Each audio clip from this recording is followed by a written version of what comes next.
Muy bien, vamos a empezar. Feliz lunes, Happy Monday. Hello, happy Monday. Y bienvenidos, bienvenidas, sí. Welcome in. Uh, uh, quick, quick, quick piece of advice. This is the last class for winter session, so no class next week. Muy importante. Yeah, don't tune in next week because I We won't won't be be here. won't be here. Uh, yeah, we've got the next week off, but then we start right back up. It'll be the Monday after Easter. Is that April 6th? I think it is the Yeah. 6th. It's el 6 de abril. Yeah, 6th of April. So we've got that will be our first class of spring. Ok, ¿qué vamos a hacer? Hoy es un día de practicar un poquito de otras cosas interesantes para, para finalizar a la temporada de invierno. We're going to tie up and kind of tie it in a bow. Hopefully, any loose issues from winter session. So, how much we get through kind of depends on how many questions we have and, how many people are on. It may take us less time to get through stuff today. No lo sé. Don't know exactly. Marilyn, do you have anything on your list that you consider like the most important stuff that we talk about today? Um, I have today is a little of this and a little of that. There is one thing I would like to go through that kind of ties into that uh la persona más importante, the superlative thing, kind of a tag on to that. And the tag on is sort of times when you may hear an el, a la, or a lo, and uh, what it's likely to mean because we always learn structures, like things that naturally hang together. But sometimes you hear things in a little combination. You think it's going to be one thing, it turns out to be something slightly different. So that's kind of what we're doing. If you've got something that you want me to touch on, Marcos, then let me know. No, I was just saying, since this is the last session and it sounds like you've got more than we can pack into an hour and a half, Um, I defer totally to you as what's the okay. most important. Okay. El más importante. See, okay, and we're going to learn what's the difference between saying, here's the thing, la cosa más importante, sí, el punto más importante, la cuestión más importante, and just saying lo importante. There's a subtle difference, but para que sepan, so that you know what that difference is. Ok, pero vamos a empezar hoy con preguntas o vocabulario o lo que sea, whatever it may be. Oh, and I need to adjust my settings a little bit because somebody warned me of how things look on the recording later on. I want to make sure I have everything adjusted properly. Bien, aquí vamos, aquí vamos. Here we go. Quiero saber aquí en este video de Andrea, de la receta de mousse de fresa, strawberry mousse, sí, mousse de fresa. Quiero saber si It's a, it's a ustedes smoothie. tienen preguntas de vocabulario, de algo, alguna frase. You have any questions on any kinds of vocab or structures she used in there? Not, this isn't necessarily a question, it's a comment. Uh-huh. I learned something from this video. Um, I always thought the letter Y meant and I'm sure it still does. But I noticed in the video she used paso y paso, step Little by little. by step. And then she used again later, she said, um, poco y poco, little Poco by a little. poco. Uh, and I didn't know that the letter Y means more than just and. But Well, paso and E is not really in there. That could have been an AI issue. Paso a paso means step by step. Okay. Paso here. Paso can be from the verb pasar, meaning I'm coming in. Paso por la puerta, I'm coming in through the door. Okay. But paso as a noun means a step. So paso a paso, when you're talking about a recipe, means step by step, meaning you're taking one thing after another, that you're doing things in sequence. Okay. mhm. If we say poco a poco, and it's not poco y poco, it's poco a poco, it means little by little. Poco a poco. ¿Sí? Por ejemplo, normalmente, normalmente me acostumbro, I get accustomed. Normalmente me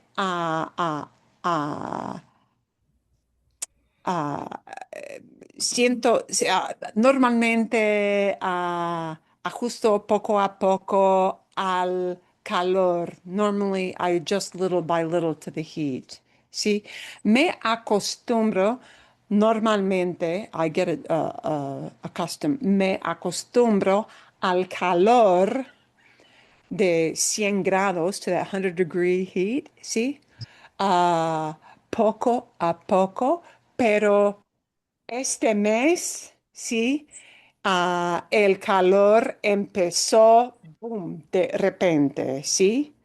Empezó de repente. Entonces no me acostumbré. I did not get adjusted. No me acostumbré poco a poco, ¿sí? So poco a poco is little by little. And I think she was using poco a poco to talk about how she was adding the sugar. Mhm. Okay. Poco a poco. Yeah, it means a little at a time, or yeah, not all at once. Yeah. Are you saying poco y poco or poco Poco a poco. Poco poco a a poco. Not okay. even. See? Yes. Yeah. And once in a while you get some little AI adjustment and it may not hear something yeah, exactly right or not translated exactly right, but poco a poco. Okay. Anything else, Andres? Mhm. She used the word Taran, Taran, and I could not find a definition for it. And Eran it, means they were. oh, Okay. I Un think ejemplo. I think he said Tiran. Oh, tiran? it's Taran. Tiran? And I TARA. could have spelt it wrong too. No, You no, know, no. Tirar means to throw. Tiran would mean they throw. And sometimes with a recipe, you may throw in a bit of some kind of ingredient. mhm, I'm guessing that's probably how she used it. yeah. Okay. She sounded a lot like my wife describing notes from her mother about certain recipes, you know, a little of this and a little of that, and no idea what a little, how much is a little in there. Yeah. There isn't any quantity. That is how my grandmother definitely cooked. Well, you just know how much. That's it. It's a handful, it's a pinch. Yeah. Yeah. Yeah. It was kind of fun listening to that. It was. It's fun for me because I see it from the perspective of a young lady who does not normally do a whole lot of cooking. I mean, fancy type cooking. So for her to have exactly all the right kitchen tools is not a thing. And so she'll just like substitute whatever kind of bowl maybe isn't the best bowl, or she pours Uh, something out the wrong way, and so it's kind of cute for me from that perspective. She doesn't really have a fully equipped kitchen, so No, she she doesn't. makes it work with what she's got, which is fine.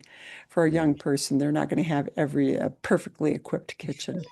She Carolyn, see, when she went when she said bienvenidos chicos like 3 times, is she saying welcome she's saying welcome, welcome yeah. guys? I Okay. mean, because Yeah. Okay, so chicos, it's lots and lots of these listening comprehension videos, they'll start with a hola chicos, or they'll use chicos, but not to talk about kids. Chicos is like a very widely accepted way to say, hey guys. okay, yeah. Yeah. Bienvenidos chicos is hey guys. Welcome guys. But Yeah, bienvenidos that's is what I thought, but welcome. okay. And bienvenidos, she's talking to more than one person. Bienvenido is welcome to one person. You put an Bienvenido. S on the end to say all of you are welcome. Mhm. Bienvenidos. Right. Bien. Okay. Bienvenidos. Okay. Yes.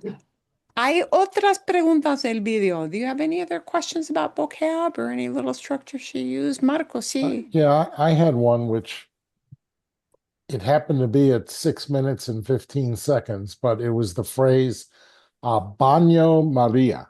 And I couldn't boiler. I couldn't even begin to Sí, guess sí.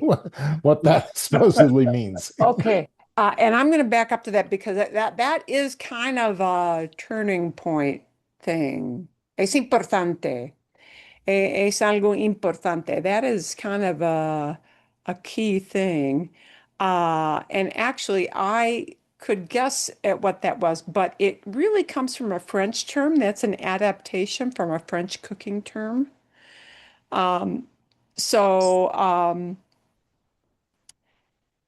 In which case, and in the French, it sounds almost exactly the same, but we call it something somewhat different. And I'm trying to find exactly where. 6 minutes, 6 minutos. 6:15. Bien. Okay, so we're going to go to that so that we have the context, because that's. And I think it was in more than one place, but that was the one I noted. It is in more than one place because the process took a while. Okay, vamos a escuchar el contexto de este término. And I would give you the French term that it comes from, except I would mispronounce it in French. O en un plato hondo se ponen las yemas de huevo. Ok, tengo las yemas amarillas. ¿Y qué son yemas? Yolk. Yolk, yeah. Yema is the term for the yolk, see? Las yemas amarillas, the yellow yolks. Aquí se ponen las yemas de huevo a baño María.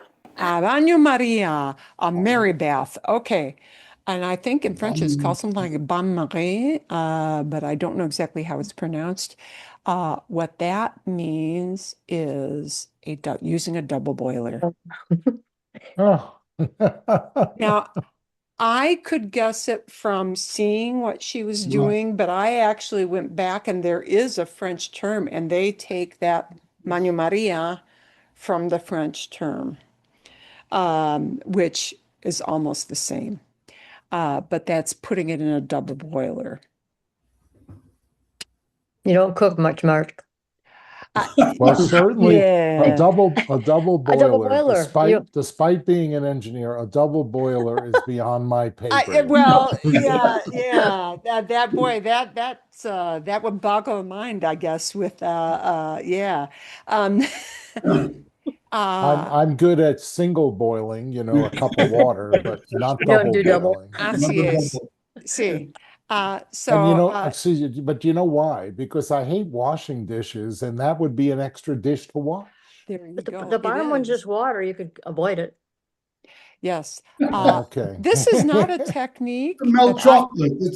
So Marilyn, why did she have the picture, a snapshot of chocolate in her boiler?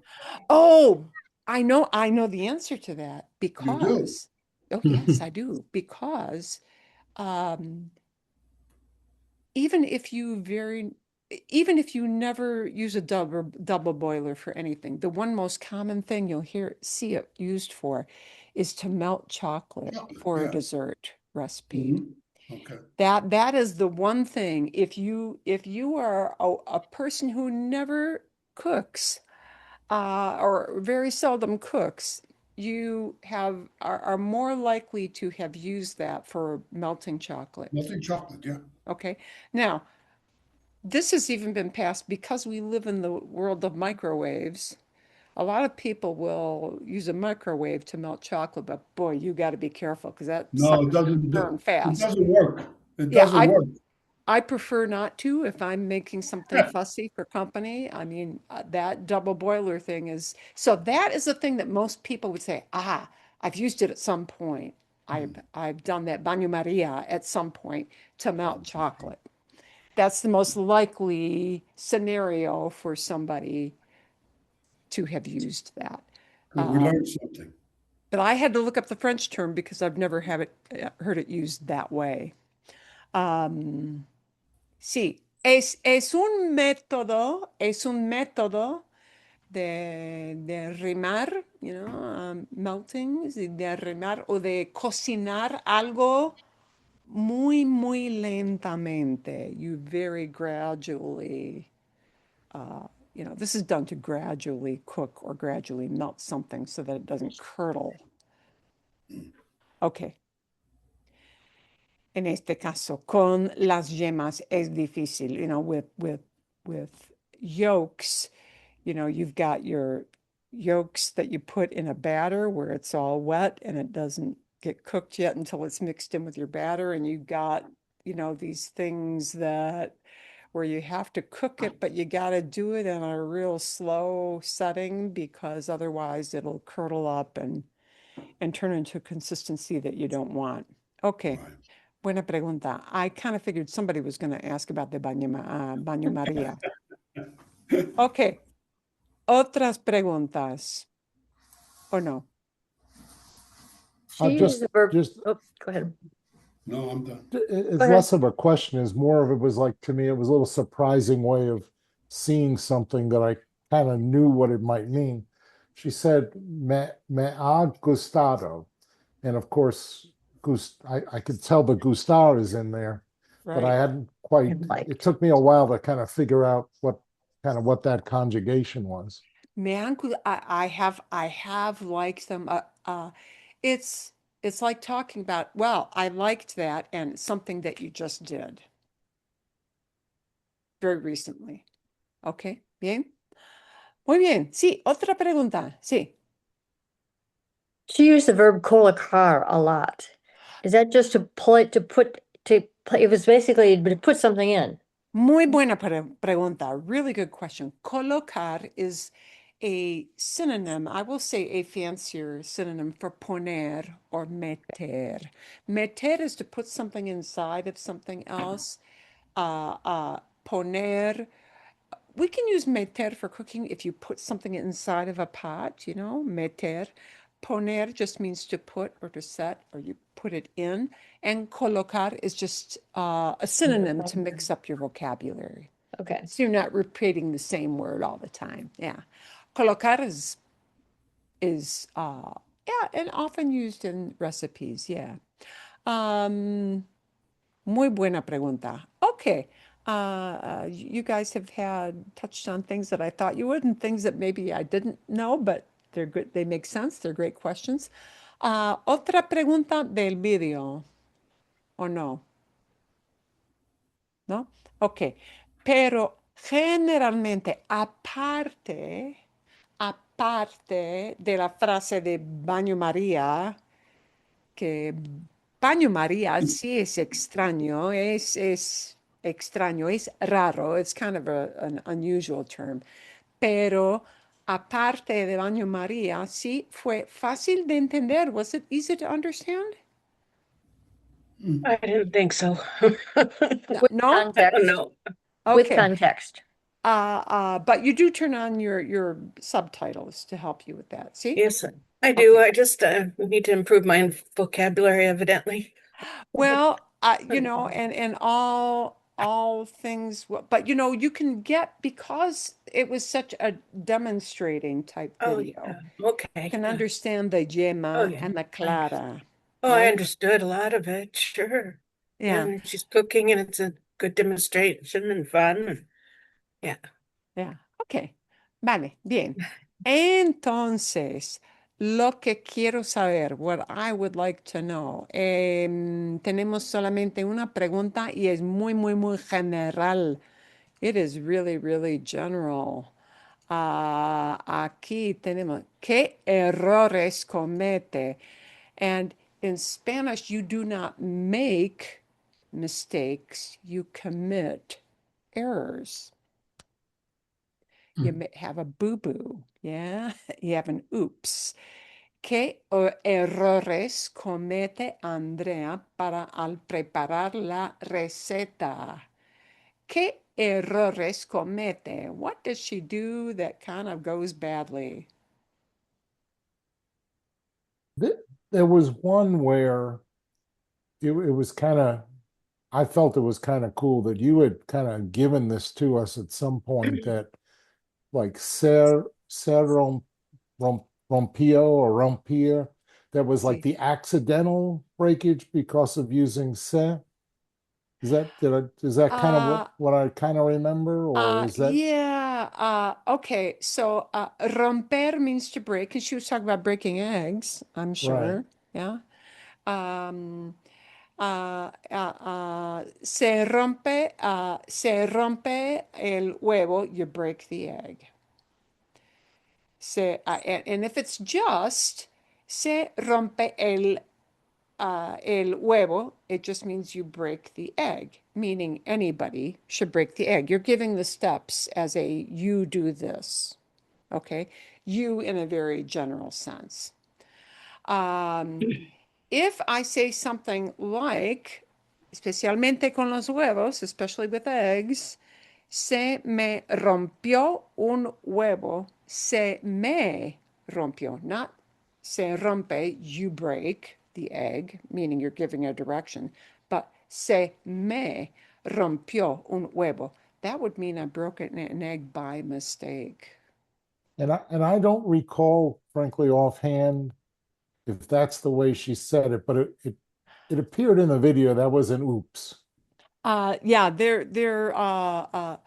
if you, and this is where se can be a little confusing. Actually, it's a good question because when I combine se me, it means it happened to me and I didn't intend for it to happen. All right, like como por ejemplo, se me olvidó. I forgot something. I didn't mean to forget it. It just slipped my mind. Se me olvidó. Or se me rompió un vaso. I broke a glass. If you say that as rompí un vaso, I broke a glass, it gives the impression that you like threw the glass down in anger, like you meant to break it. Okay? Rompí, I broke, indicates in Spanish that it was intentional. But se me rompió, it went and broke itself on me, means it was an accident and I didn't mean for it to happen. We use two little pronouns and we say the glass went and broke, not I broke it because I didn't throw it down. I wasn't mad and just threw something in a fit of rage, right? That's rompí, I broke something. But se me rompió, it broke on me and I didn't intend for it to break. But if it's just se without the me part, if it's se rompe un huevo, you break an egg. You break an egg. You, any old you. When you're giving directions. Okay. Hay errores porque, por ejemplo, voy a Ah, Andrea, ah, a veces, sometimes. Andrea, a veces, no tiene todo el equipo necesario en la cocina. Yes. Sí. Yes. Eso sí, Yes. Sí. Sí, sí. Creo que ella es joven. No tiene toda una familia que vive con ella, así que cuando ella cocina, cocina para sí misma, for herself, ¿sí? Para sí misma. O cocina a veces para amigos. Pero es muy normal que ella como una persona joven, no tiene todo el equipo necesario en la cocina, Sí. especialmente para cocinar platos especiales. ¿Sí? Bueno, sí, ¿qué más? Sí, dime. ¿Sí? What? ¿Quieres? No, Sí. Julia Child. No, sí. ¿Quieres hablar? You want to speak? Sí. ¿Bien? Good. No, Julia Child. Oh, I thought you had a Um, hand up. Okay. No, oh, I sorry. did. Okay, Marilyn, sí, dime. Marilyn, can you hear me? Marilyn, Sí, sí. am I muted? Yeah, No. sí, we can hear you. You can hear me? Sí, sí, Yeah. and we can Yes. see you Okay. too. Yes. I'm not sure if I got the right word, but sus tuiciones eran muy mal. Sí, ok. Sí, otro error, another mistake, otro error. Errores. Sí, pero pues sí, más de una vez, more than once. Many, Sí, yes. sí. Otro error, sí fue, was, or you can use es if you wish, is or was, sustituir, substituting, yeah, Yeah. sustituir. um, ah, Yogurt. ingredientes, ¿sí? En la receta original, ¿sí? Mhm. Como su abuela tenía crema espesa, and she kept saying, "What is that word after crema?" She was talking about a cream, and it really said espesa, thick, and what I Heavy think grandma meant was whipping cream. or heavy cream. Or Yeah. heavy cream, heavy Yeah. cream. Yeah, heavy cream is a thing as an ingredient if you cook a lot. If you don't cook a lot, you probably don't pay attention to, the term heavy cream, but it is a thing with cooking. See, and I see, ella sustituita cosas que no son ingredientes en la receta original. Sí. Es Azúcar. Sí, sí, Muy, mucho. Many. sí, sí. Varias veces, several times. Sí, varias veces ella no tiene el ingrediente exacto como está escrita en la receta. Y es un error, es un problema, ¿sí? Ah, bien. Ah, Sour cream, crema amarga, no es como heavy cream, ¿sí? Para algo. Bueno, ¿y qué más? ¿Hay otro error? Quiero usar un verbo aquí. Derramar. To spill. Oh, Esto sí ocurre durante el vídeo, ¿no? Mm. sí. Sí. Por ejemplo, puedo decirles que Andrea derrama, sí, el líquido, sí, en los vasos. Sí, derrama el líquido de los vasos en el mostrador, on the counter, ¿sí? Derrama mucho el líquido. Ok, bien. Hay otros errores, pero sustituir ingredientes sí no funciona todo el tiempo. That doesn't No. always work.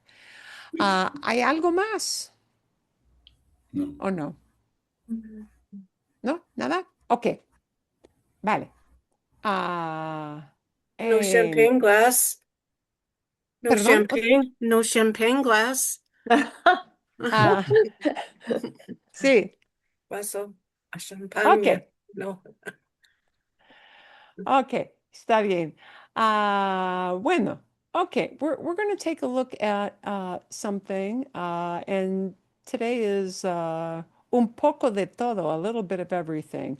But this is going to be kind of a tie-in because we've been learning a lot of these sequence these structures. If you want to say that something is the top of the heap or the bottom of the heap when you're describing a quality, you want to use a superlative, but the structure uses a the word, el, la, los, or las, with más, right? And a description, right? Like el hombre más alto en el equipo es José.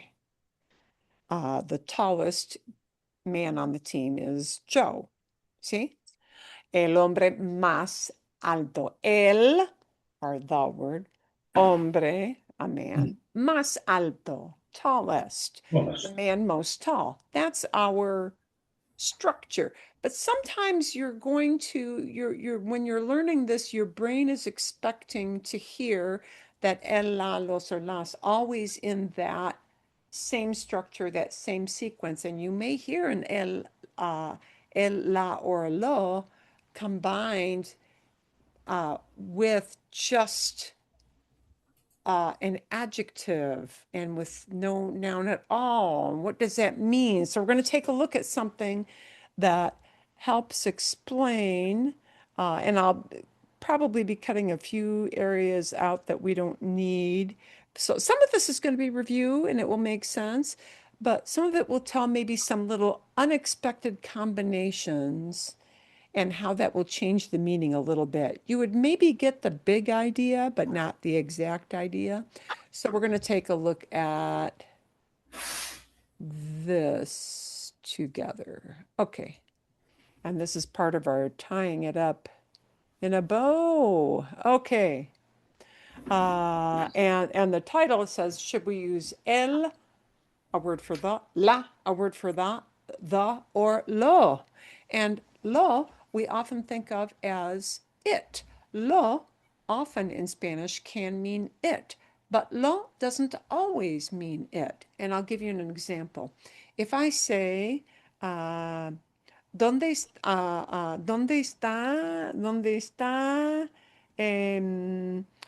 está el sobre? Where is the envelope? Lo tengo, I have it. Then, lo tengo, it I have. Lo does mean it. It's referring to the envelope, el sobre, okay? But lo doesn't always mean it. It kind of depends on all the other words we combine with it. So they're going to take a walk through el, la, which obviously we know means the, and that little word lo, which can take on different In meanings. Spanish, you'll often see el or la before an adjective, like el mejor or la grande. And in these cases, you're either talking about a specific person or thing, like the best student, El mejor estudiante. or you're replacing a noun entirely, like if we were to say, do you want the small table or the big one? ¿Quieres la mesa pequeña o la grande. So notice in this example, we don't have to say, do you want the small table or do you want the big table? We don't have to repeat table. From context, we can replace the second noun and just say, or the big one.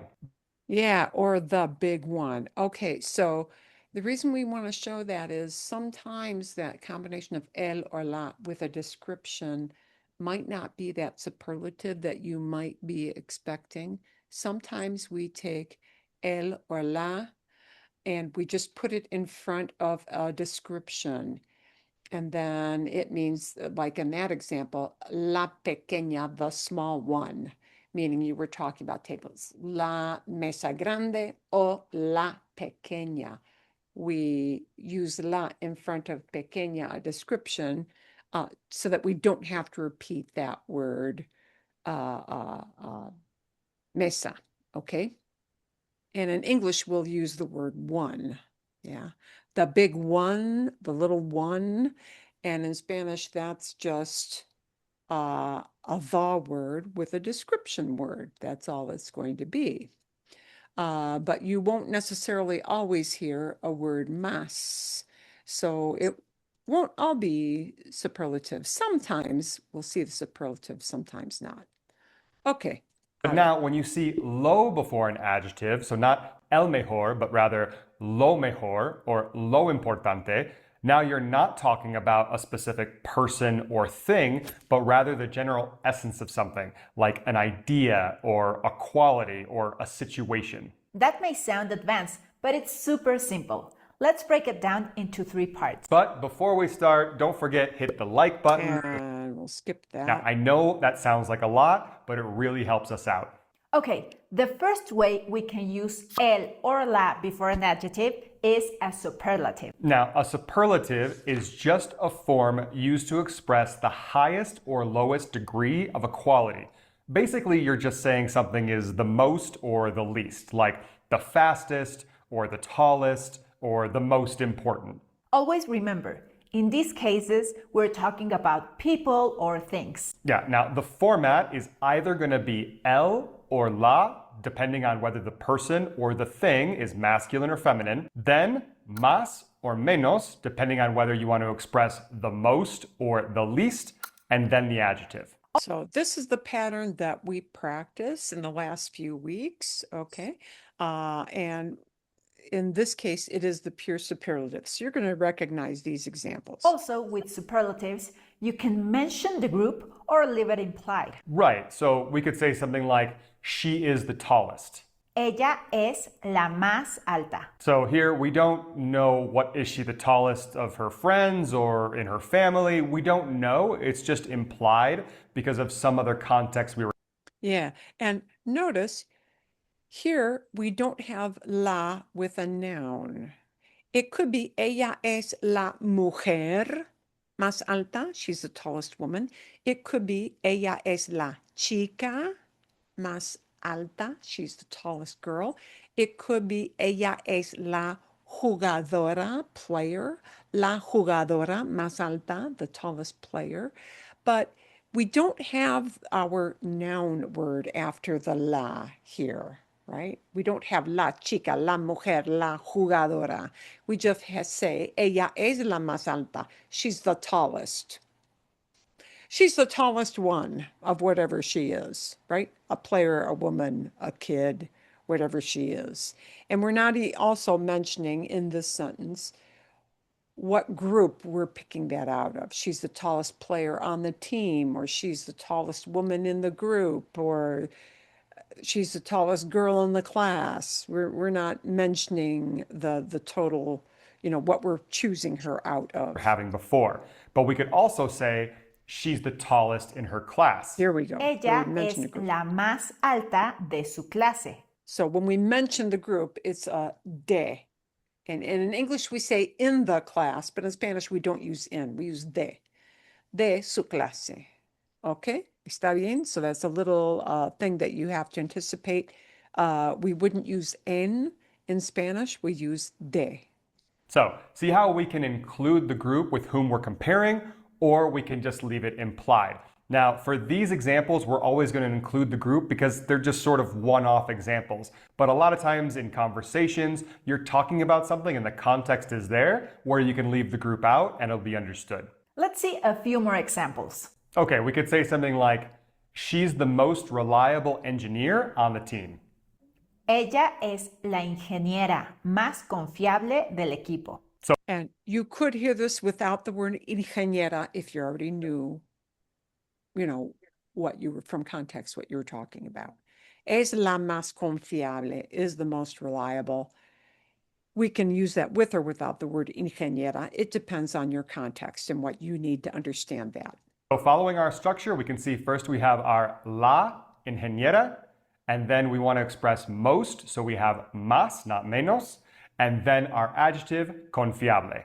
Let's see another one. This is the least efficient route for the shipment.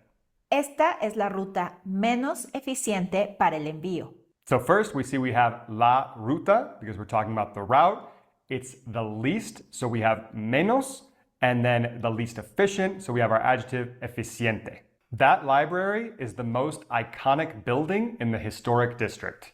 Esa biblioteca es el edificio más emblemático del barrio histórico. The hamburger is the least expensive option on the menu. La hamburguesa es la opción menos costosa del menú. So we've got superlatives down.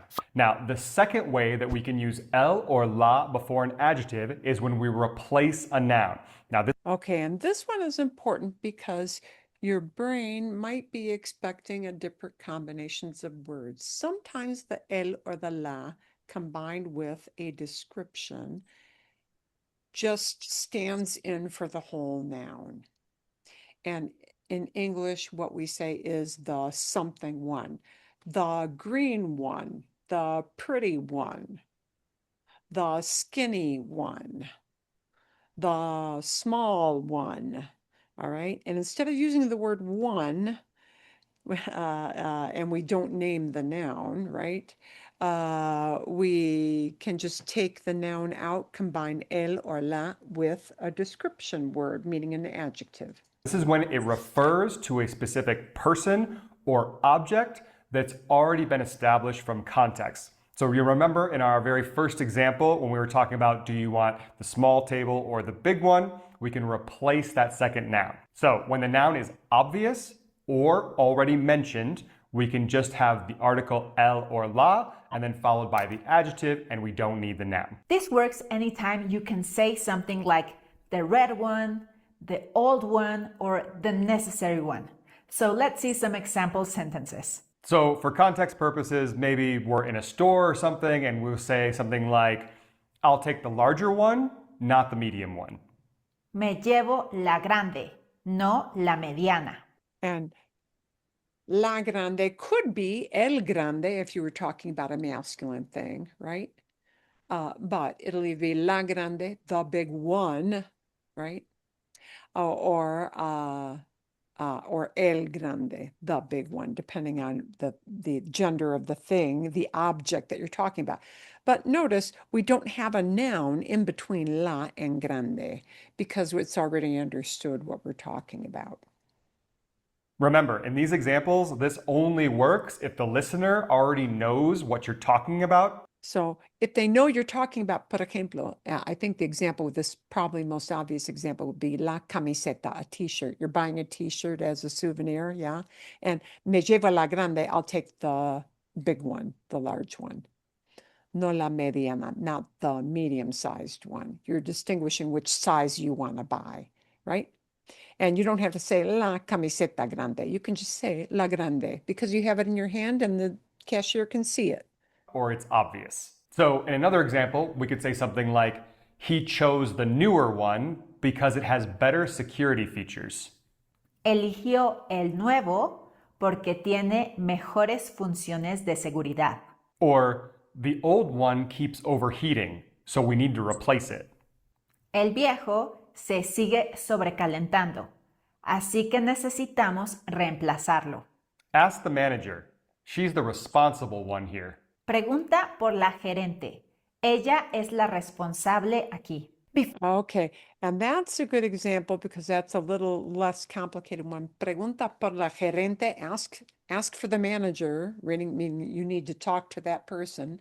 Pregunta por la gerente means you need to ask her. Ella es la responsable. She's the one who handles this. Es la responsable. She's the responsible one here. She's the one who does that work. So you may combine la responsable without any noun in between the word la and responsable. Bien? See? Does that make sense so far?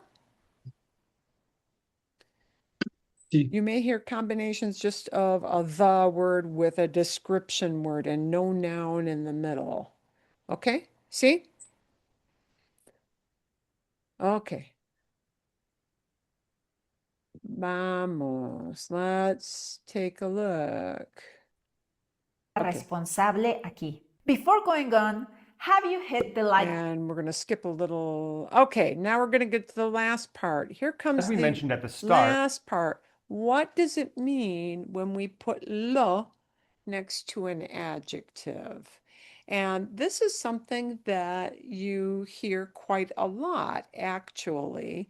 And again, in English, we're going to use a different combination of words. when you have lo plus an adjective, it changes the adjective into an abstract idea, something general. Now we won't be talking about a specific person or object. So if the idea can be expressed in English as the something thing or what is something, then we're going to want to use lo and then an adjective. So what do we mean by that? So if you have something like lo importante, that's going to be like the important thing, or what's important is something. Just like lo difícil is going to be like the difficult thing or what's difficult. It's great for summarizing ideas or evaluating something in a general way. So let's see some examples. So if we want to express like the important thing or what's important is that we stay focused. Lo importante es que sigamos enfocados. So when we express the important thing or what's important is that we stay focused, we're not talking about a specific person or object, but Yeah, you're not talking about an object. Now, you're not saying something like, I want the medium size one or I want the large size one, right? You're saying the important thing. And you're talking about a big concept, a very abstract concept. Yeah. And in English, we generally throw in that word thing. Okay, so lo importante is, el importante would be the important one or the important man, but lo importante means the important thing. Okay. Otro ejemplo con lo importante, another example with lo importante would be something like this. En verano, en Arizona, en verano, lo importante es beber mucha agua. The important thing is to drink a lot of water. Lo importante es beber mucha agua. The important thing.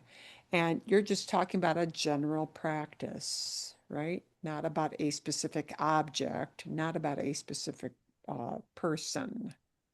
Okay, let's see some other lo examples. rather talking about an idea or a situation. So now let's see a few more using lo plus an adjective. Finding reliable data is the difficult part in getting them to That's kind of a accept the hard budget. example. but- Encontrar datos confiables es lo difícil para que acepten el presupuesto. The surprising thing, or what was surprising about the doctor's appointment, is how calm she remained. Lo sorprendente de la cita con el médico fue qué tan tranquila ella se mantuvo. My boss is always telling our team that the essential thing is to communicate clearly from the beginning. Mi jefe siempre está diciendo a nuestro equipo que lo esencial es comunicarse con claridad desde el principio. Now, let's have a really fast quiz to make sure we got this down. And they're going to show you, this is going to be a series of examples, and we'll see if we can tell why they use and these are very little short words, either el or la or lo. And we'll see if we can figure out what word should go in the fill in the blank. But first, thanks to Jim Skia for becoming a YouTube primo. And thanks to David Racklin, Okay, or let's skip To that. Celia P, Violante, and the Skip that a little more. with Here a we go. blank, and you need to either fill in the blank with el, la, or lo. Okay, ready? Here we go. blank. Listo, siempre encuentra una solución. And listo here means clever person, or yeah, it means a person. Listo. And we know it's a masculine form, right? If I say estoy listo, it means, or estoy lista, to talk about myself, I'm ready. But this is implying the clever person always finds a solution. El. Okay. Bien. El listo siempre encuentra una solución. Okay, And here there's some implied. We might be talking el hombre listo, the clever man, right? El cliente listo, the clever customer. You know, I mean, we're putting some sort of a human being in there, and we're taking that human being's name out, so it becomes just el listo, the clever one, the clever guy, the clever person. so here we're talking about a specific person. So we're going to need el or la, and we see that And it's not talking about listo, clever, in like it's not saying the clever. Well, it's in the specific human being, right? And that's why it has to be el, right? Lo would mean the clever thing, which really wouldn't make sense here. it's listo, so we need masculine article, el listo. Blank, cierto, es que necesitamos más información. Ah, cierto. Cierto means true or for sure, that we need more information. Lo. Lo cierto. Okay. Lo cierto es que necesitamos más información. And there we're not talking about a human being, just the fact that something, hey, this is for sure, we need more information. And that's talking about the situation in general, right? What is true, or the true thing, the real point here, lo cierto. And here we're not talking about a specific person or thing, but rather something in general, the true thing or what's true. So we need lo cierto. Blank Valiente se mantuvo tranquila durante la emergencia. Ah, valiente means brave. Se mantuvo means stayed. Okay, you wouldn't know that maybe, but se mantuvo means stayed or kept. Tranquila, kept calm. El or la. Durante la emergencia, kept calm during the emergency, and tranquila, we're talking about a human being who happens to be a female, because we've got I would say tranquila is la, because la is in the end of the sentence. yeah, we're talking about a human being here, right? Valiente is Yeah. female? Is feminine? Oh, perdón? Valiente is feminine? Valiente means brave. Okay. Oh, tranquila. Yeah. La valiente. Valiente is brave, tranquila is calm. Calm, cool, unruffled, yeah?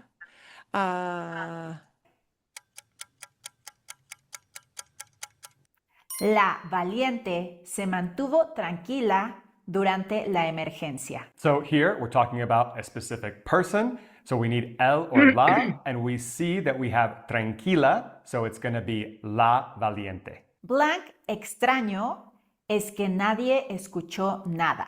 And extraño means strange.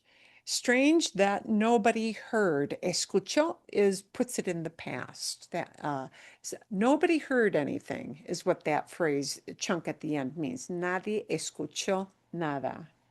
Lo extraño. Lo.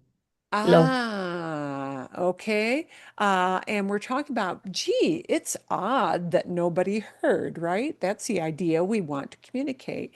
How weird that nobody heard. And that is not talking about any one person, but just that it's an odd situation, right? So we're talking about an abstract, and with abstracts, we need that word lo. The strange Lo thing. extraño es que nadie escuchó nada. So in this case, we're not talking about a specific person or thing, but rather a situation, what was strange or the strange thing. So we need lo extraño. En esta familia, el padre es blank, responsable, que tomará la decisión final. And that tomará just means will make the final. Tomar una decisión in Spanish, you don't make a decision, you take a decision. Tomar. And that's a future for tomar. So what this is saying is that in this family, the father is the one who will make the final decision. Es él. And we're talking about a specific person, right? That it's the dad we're identifying. We're not talking about a general principle here. No general principle. It's dad is the one who he's in the hot seat. He takes the lead, right? So, el responsable. En esta familia, el padre es el responsable que tomará la decisión final. So here, again, we're talking about a specific person, and because it's el padre, we need el responsable. And that's it. I told you. Okay. So that gave us some good little examples of how these el, la, or lo words might combine in ways that maybe you wouldn't anticipate or might a little bit misinterpret if you have this superlative stuck in your head all the time. Yeah, our context always is changing. We have to be listening for all those words that hang together. And that's a challenging thing. Es difícil, ¿no? Okay. Vale. The next thing I want to do is not related to any grammar thing, but boy, this is a fun quiz. This is a fun quiz, and I did not want to send this off. I am going to send people off with a video to listen and during the week off, just for fun, to have something to listen to. But this one, because she does the whole thing completely in Spanish, there might be some things that would be hard to interpret here and there, or maybe to say, well, why isn't the answer to the quiz this one instead of the correct answer? So I want to be here to answer any questions you might have and to pause it where she has explanations. This is about, se trata de, it's about, se trata de frases hechas. Frases hechas means set sayings, set responses, ways that people respond. You know, those responses that are just, you do it in the moment and it's the most likely response you're going to hear. It's not always something you're going to be able to translate word for word, but it's the most natural response that you're most likely to hear in the context of a really simple conversation. So she's going to do this in the form of kind of a quiz. We're going to see how well people can do with this. And actually, I think there was one on this list where I had a different answer because the answers are different in different countries. But all the other ones, and actually it's a good idea to know sometimes that certain responses might vary from country to country. But certain responses are often what we call frases hechas. They're a set response that people will just use off the cuff most of the time. Okay. Pensando, ¿qué tal si hacemos un quiz? Yo sé que a la gente no le gustan los I'll put subtitles quizzes. up for you. Yo sé que generan un poquito de ansiedad. This generates some anxiety, ansiedad. This may generate some anxiety with a quiz. Pero este es chévere, te lo prometo. Es chévere. This is cool. Okay. Ella es colombiana. She is Colombian. So to say the word cool, she's going to say chévere. Chévere is their cool word. This is cool. I promise, she says. Básicamente, este quiz que vamos a hacer hoy es acerca de frases que podemos usar en diferentes contextos. Por ejemplo, hay una situación, entonces, ¿tú qué dirías en esa situación? Son So these are responses if you're put in this common situation. Okay, ways you will respond. What would you frases que se say? usan comúnmente, frases hechas que todo el mundo usaría.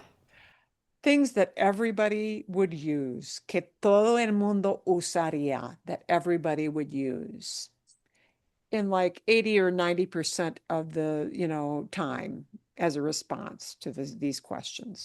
O bueno, la mayoría de personas, no vamos a Most generalizar, people. pero son frases bastante comunes que se usan en ese tipo de contextos. Entonces la pregunta es, ¿sabes qué frase o expresión usar en ese contexto? Eso es lo que vamos a descubrir el día de hoy. Mi nombre es Mercedes y si te interesa mejorar tu español o aprender español y me puedes entender, pues bienvenido. You can understand me. And actually, she will be talking maybe a little bit faster than what you're accustomed to, but the phrases she's going to use are going to be very short ones. So, O bienvenida. Vamos pues al quiz. Primera pregunta. Imagínate que vas con una persona a un restaurante. imagine that you're doing what? Eating, paying, You're eating where? A restaurant. restaurante, Yeah. You go with somebody to a restaurant. O a una cafetería y tú quieres pagar porque tienes mucho dinero y te Oh, y quieres pagar, and you Want to pay. want to pay. Yeah, this is something I'm going to do with one of my friends next week. We're going to meet up for coffee. See, I think it is my turn to pay this time. Okay. Tú quieres pagar. You want to pay. Porque tienes mucho dinero, because you've got a lot of money. encanta pagar y eres una persona love generosa, entonces And you're a generous person. Okay. vas a pagar. ¿Cómo le dices a la persona, mira, no, yo quiero hacer esto? Las opciones son, yo invito, está en mí o es mi trato. Oh, how do you respond when you're the one who wants to take the check? Well, one of these is a set response. Actually, I would add one more word to it, but that's okay. We'll talk about that in a bit. Would you respond if you want to pay? Yo invito, está en mí, es mi trato. In English, we often say what? What would you say in English when you want to pay the bill? It's mine.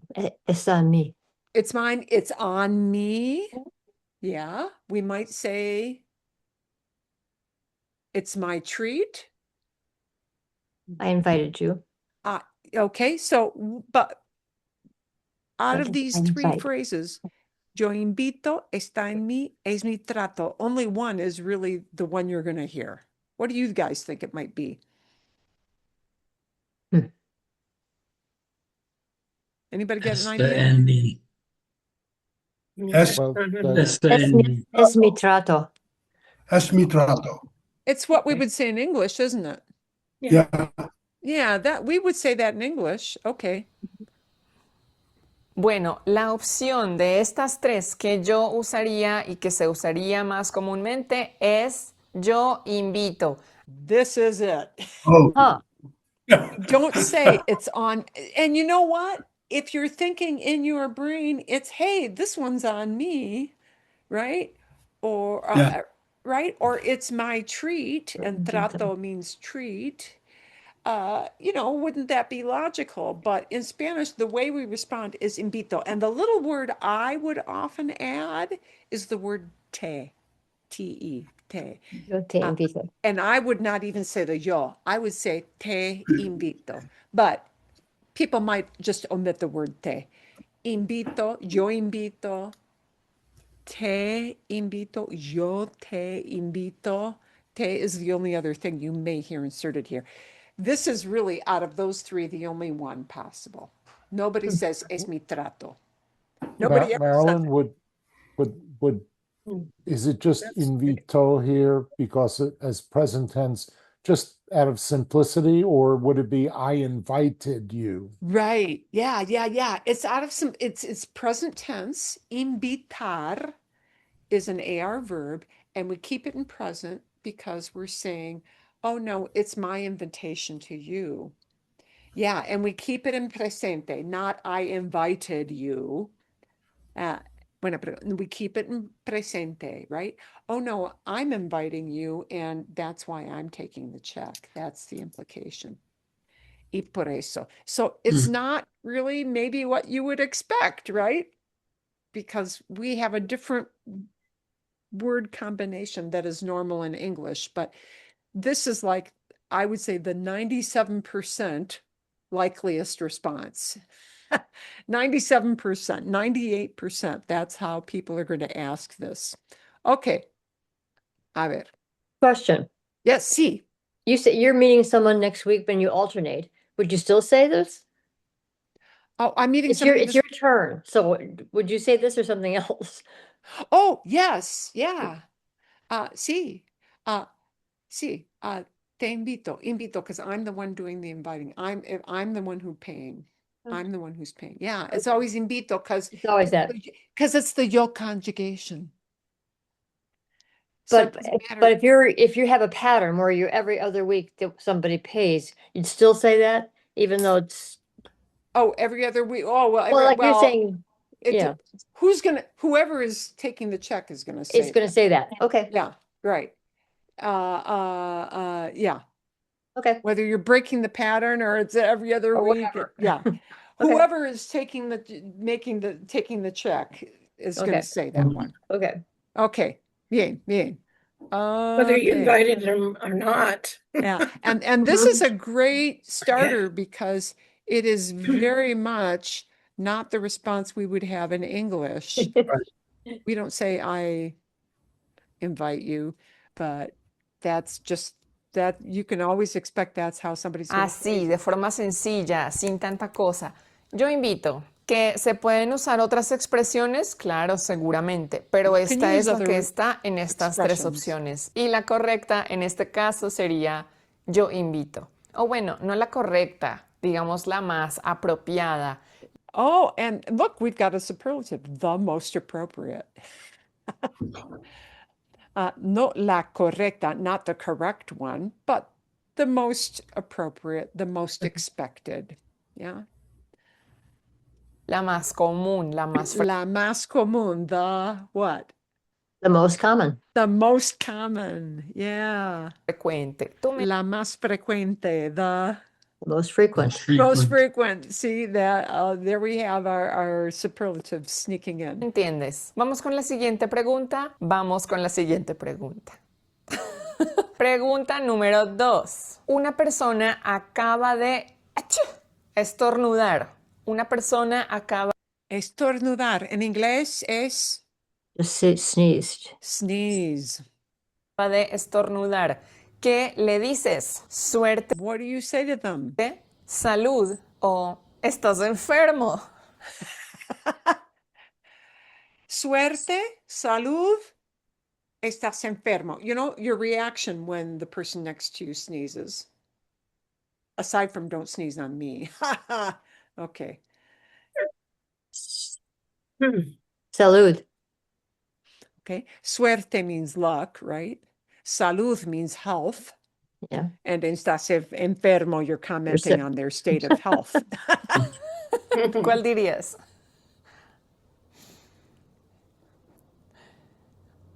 Salud. Bueno, la opción Salud. más común, más apropiada para este contexto sería salud. Una persona estornuda y tú dices salud y continúas con tu vida. Es como Yeah. You tell them salud and you continue on with your life. Yeah.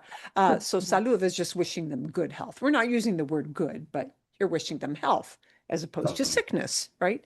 Bien. una fórmula de cortesía. Otra situación en la que se usa la palabra salud es cuando estás haciendo un brindis. Salud is also a response in a different context, very different. Un brindis means a toast. Toast.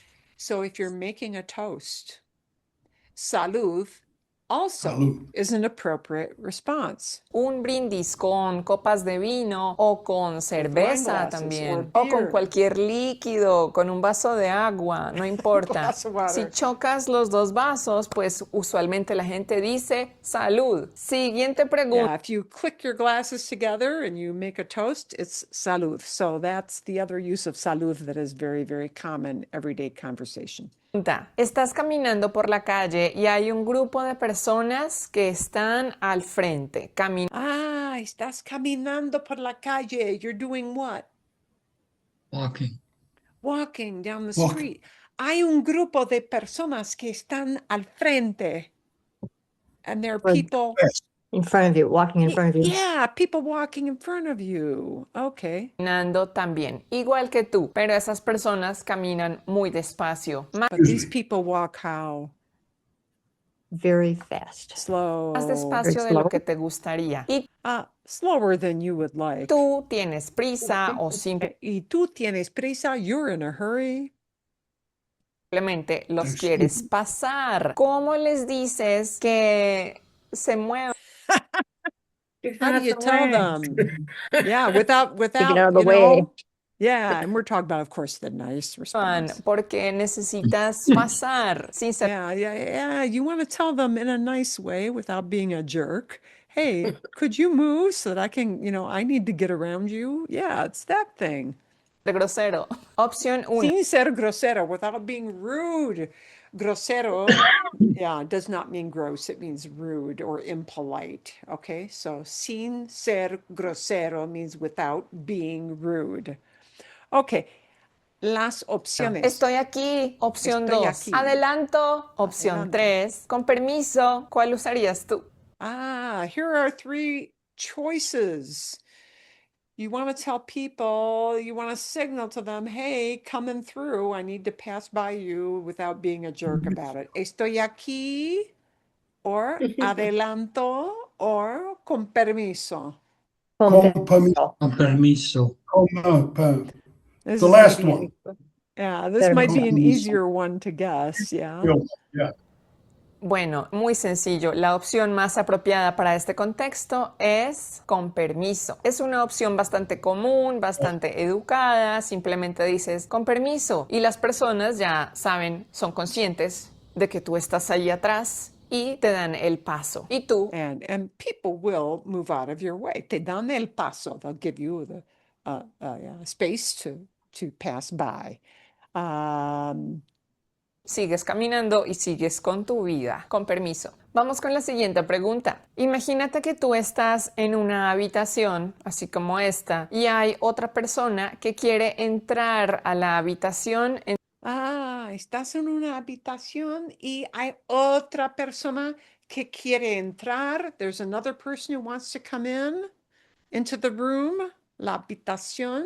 Donde tú estás, pero pide permiso para entrar. ¿Cómo But they're asking permission to come in. They're not just barging in. They're wanting an le okay dices que signal. puede entrar? Puedes ¿Cómo le dices que puede entrar? How can you tell them that they can come in? decirlo de muchas formas, pero hay una expresión And there are many ways to say that, but there are a couple. She's going to give you again 3 options. de las opciones que te voy a mostrar que puede ser más apropiada. ¿Cuál será? Opción 1, hágale. Hágale. Opción 2, siguiente. Opción 3, adelante. And we could add to this one really. Well, there is another phrase that people say when they want you to come on in, but which is pasa. Yeah, when somebody asks permission to come in and you Right, wave them pasa. in, pasa or pase to be polite, or pasen to a group with an N at the end, pasen. That's okay. But the options we've got here are not pasa. They are hágale, siguiente, or adelante. Adelante just sounds better to me. Siguiente.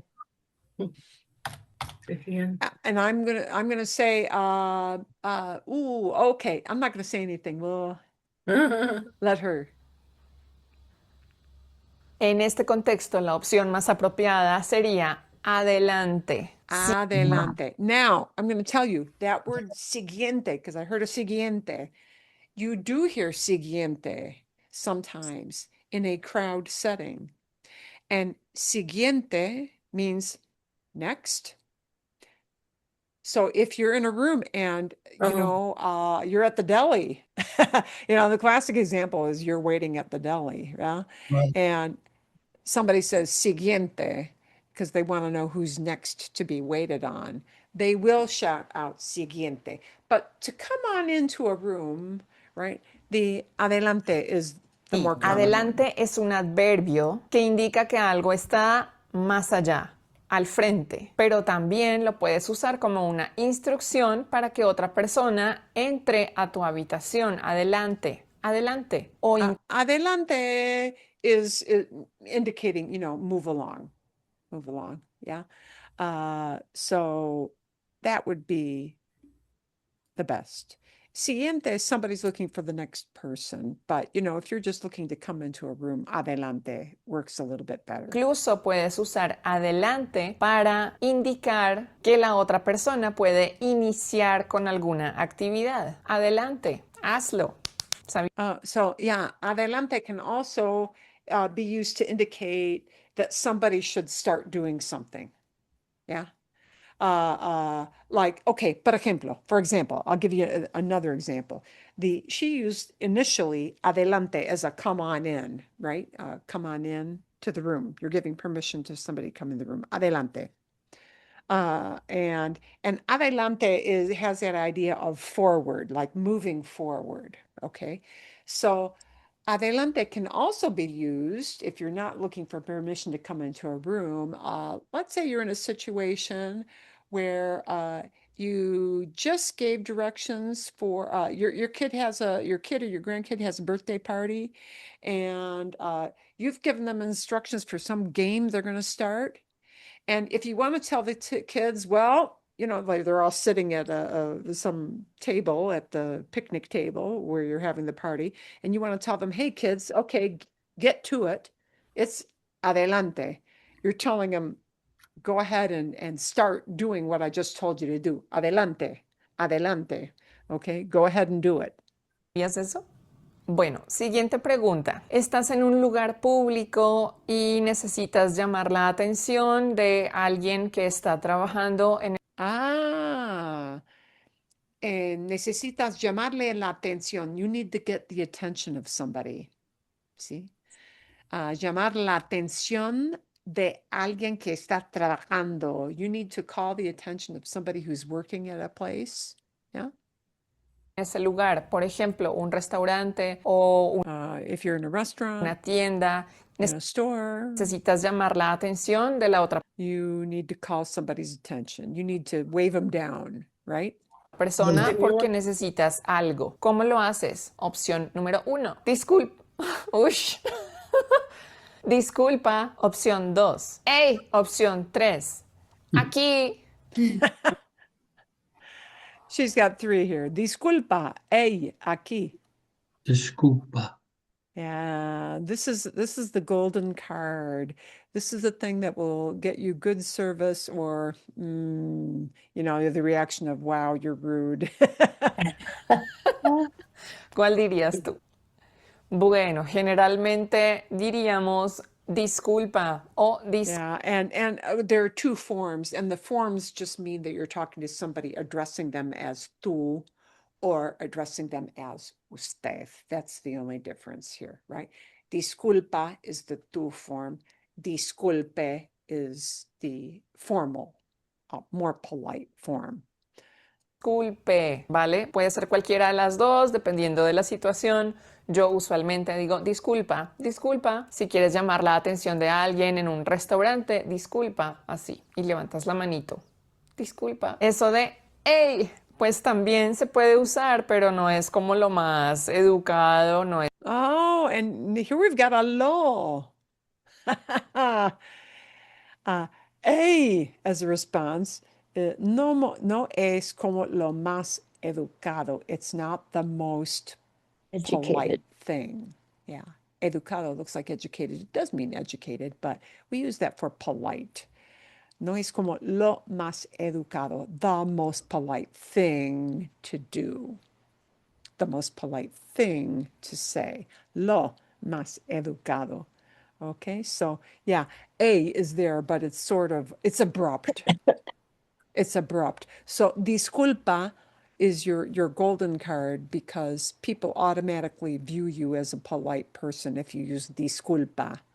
Es lo más apropiado en un contexto en donde no conoces a la otra persona y quieres ser un poco más formal, pero pues lo puedes usar. Tú puedes decir, hey, o también puedes decir, oiga, oye, así, pero Yeah, oiga or oye is another thing, but it's not like as polite.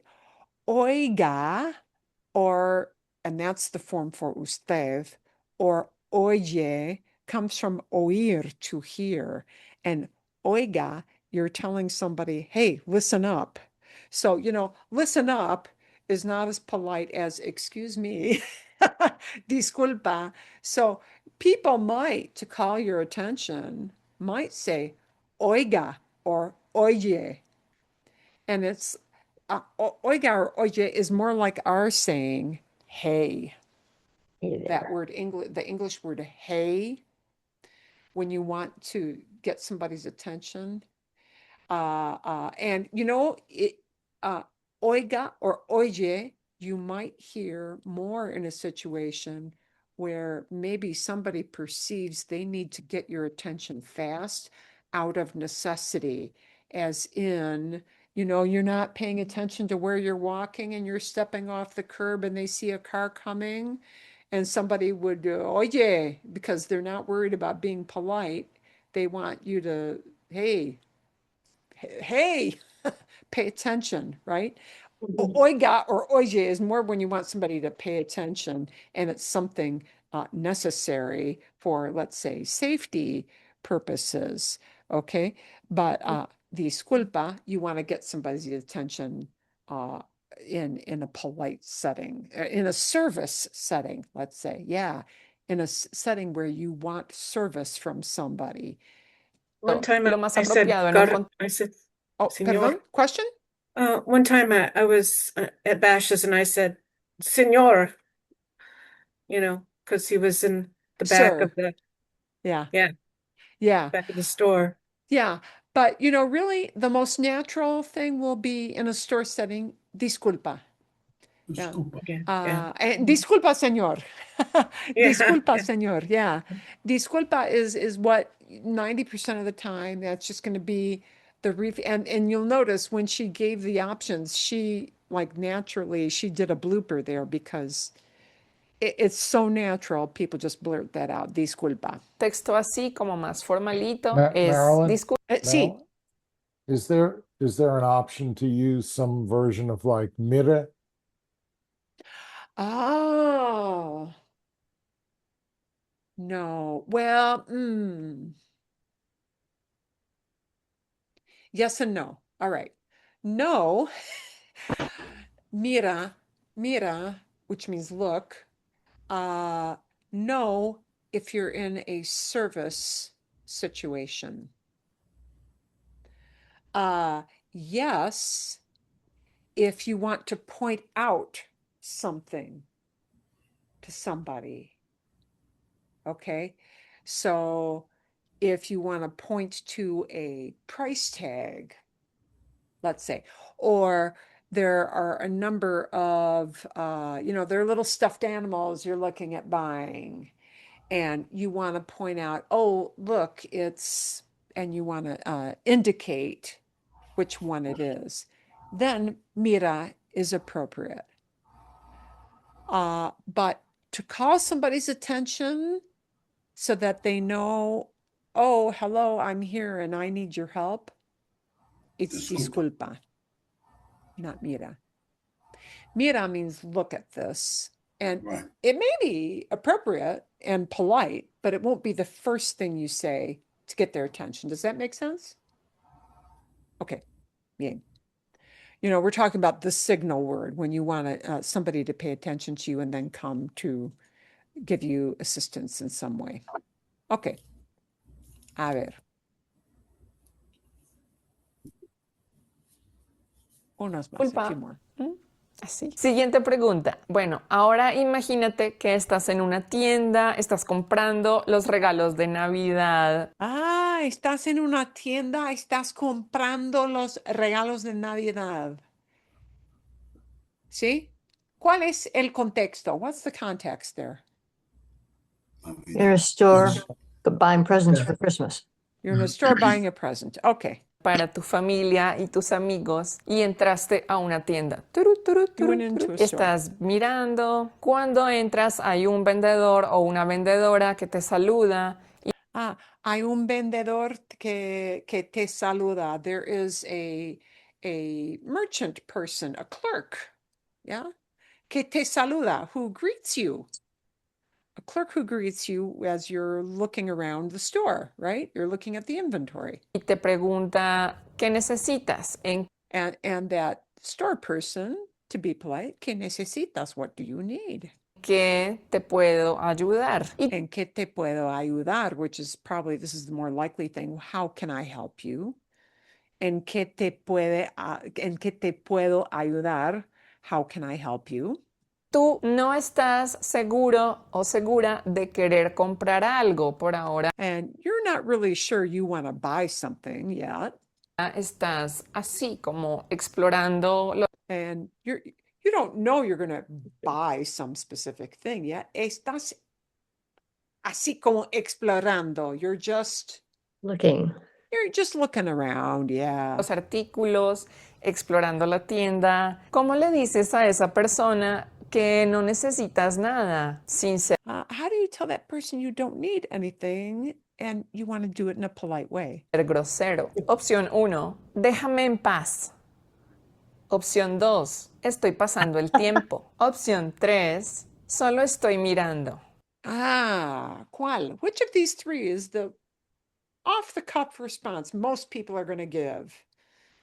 Solo estoy mirando. Solo estoy mirando. Okay, so let's look at what these mean. Déjame en paz means leave me in peace. And what that means is leave me alone.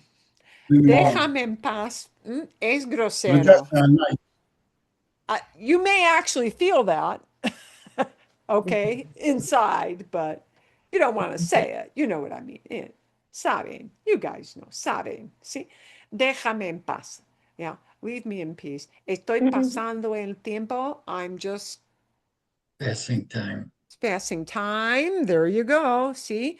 Or solo estoy mirando. I'm just ¿Cuál looking. dirías?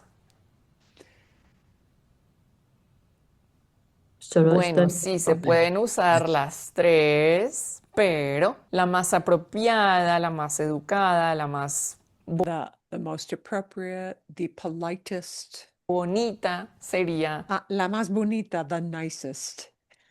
La más bonita, the nicest. solo estoy mirando, just gracias. looking. Y le pones Gracias. gracias al final. Las otras también las puedes usar, pero quedarías como un grosero, You could use the others, but you'll come off as a jerk. un antipático, un maleducado. You'll come off as a jerk, a rude person, a person who's not nice, antipático, somebody who's not nice. Eso de déjame en paz es como leave me alone.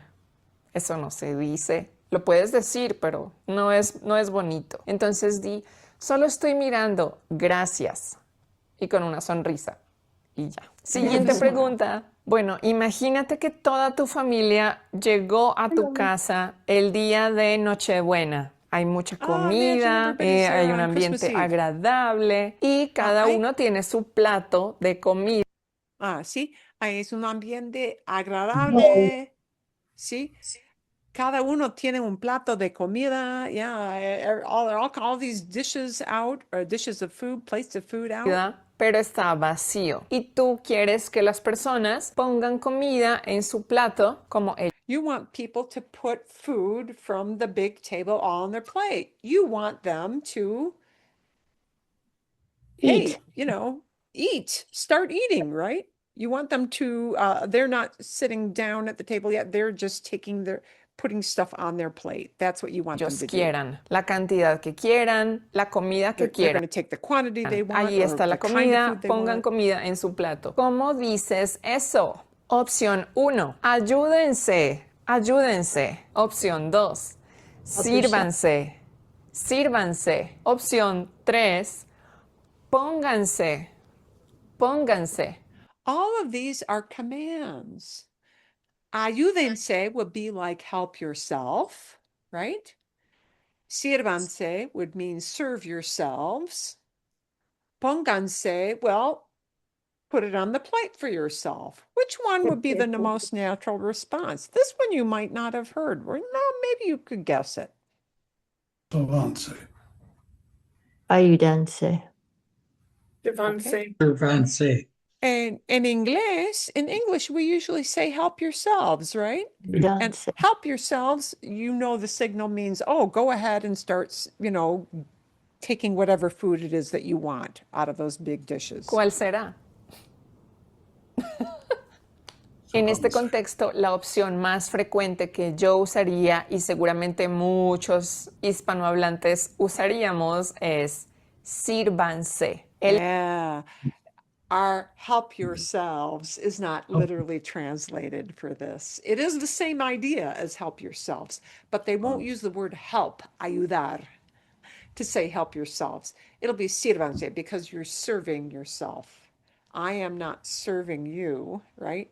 I am not passing the dish around. You are taking things as you would like. Thank you. So Right. you are dishing out whatever it is that you want onto your own plate. Sírvanse. Sírvanse is the normal thing. Yeah. Or in a more colloquial way, we might say dive in. Right? Dive in. Take whatever you like. Verbo servir, pero en este caso es una instrucción para un grupo de personas. Sírvanse como el acto de servir la comida, pero ellos mismos. Sírvanse, por favor, sírvanse. Ahora, si solamente es una sola persona y no un grupo de personas, dirías sírvete. There is the command just for one person. Sírvete. Sírvete. Sírvete. Es una instrucción para una sola persona. Siguiente pregunta. Esta pregunta es un poquito más complicada porque varía dependiendo del país. This might be the Entonces, one that we ojo, pass. porque te estoy preguntando acerca de Colombia. ¿Cómo sería eso Yeah. en Colombia? We're going to pass this one because this is different in different countries. This is about answering the phone. So I'm going to let you listen to it later because there are different ways of answering the phone in different countries. Okay. And my response would have been different from hers. And you're less likely to answer your phone in Spanish than be responding to something. Well, you're not Es que less la likely to comida do que that, van a right? consumir sea buena. Entonces, las Okay. personas, We're going to imagínate, go to our personas last usamos one. muchas de estas expresiones de cortesía. ¿No has notado? Ahora imagínate esta situación. Imagínate que vas a comer con una o más personas You're gonna y go eat quieres with one desearles or que more la people? comida que van a consumir sea buena. And you hope that everybody is having a nice meal. Entonces, ¿qué les dices? Opción 1, buena suerte. Opción 2, buen provecho. Buen provecho. Opción 3, buena digestión. Buena digestión. It's what after everybody has served their food at the table. Bon provecho. The middle Buen one. buen provecho. This is a frase hecha. This is just a set a ¿Cuál phrase that diríamos en people use. español?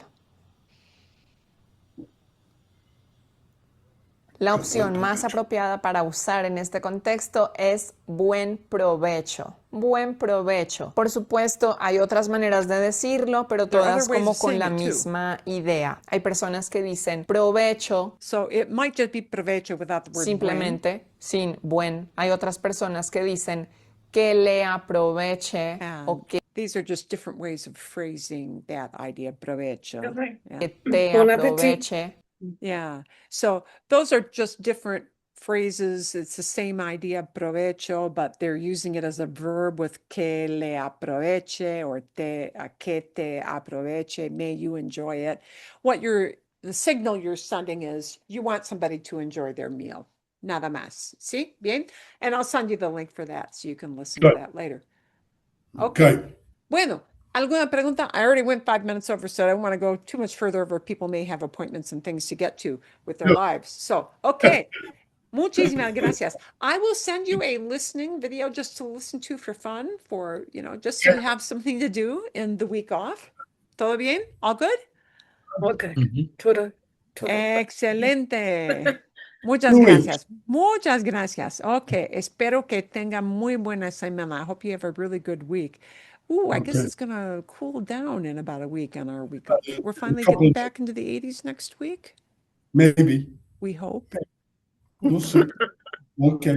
Maybe rain. Espero que sí. Okay. Muchísimas gracias.